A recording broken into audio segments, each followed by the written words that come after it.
Hi mga bata! Hello din sa matatanda. Ngayon, nandito ako para magtanong ng isang katanungan kay Krisha Jamaica Villanueva Vivora. Nagtataka kayo kung bakit siya Villanueva? Baka kasi pinsan siya ni Ate Dindin. Yun!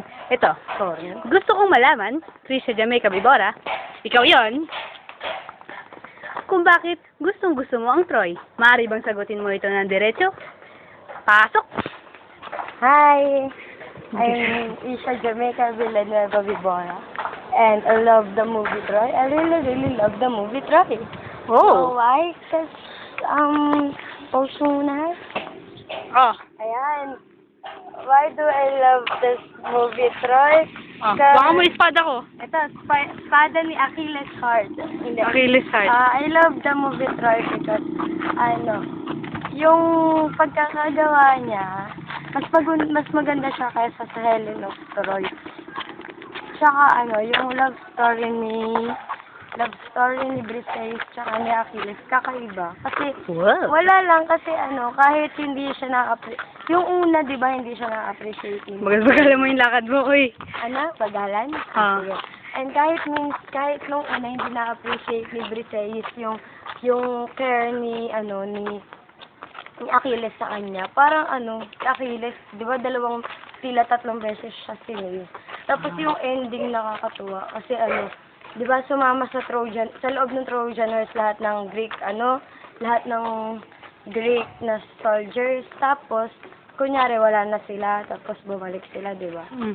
Hindi, kunyari, dun sa Trojan Horse, kunyari, yun yung handog nila kay Poseidon para magkaroon sila ng magandang voyage.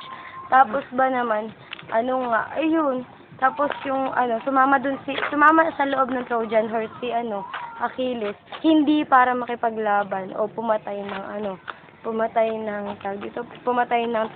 mga Trojan. Tapos, pumunta siya doon para i-save si, Briseis. Sinanap niya. Oh! Hinanap niya si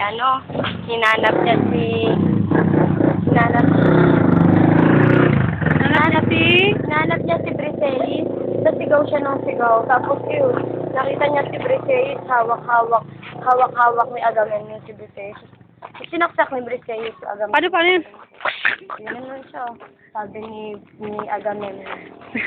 Ay, haba na ito, ha? Basta tapos sinaksak siya ni Briseis. In short, Love ko yung Troy. Nade-depress ako kapag di ko siya napapanood sa isang araw. nice! Naks naman. Natunghayan niyo po ang sagot niya kung bakit gusto niya ang Troy. Next time, itatanong naman natin kung bakit gusto niya ako kasama. Yun lang!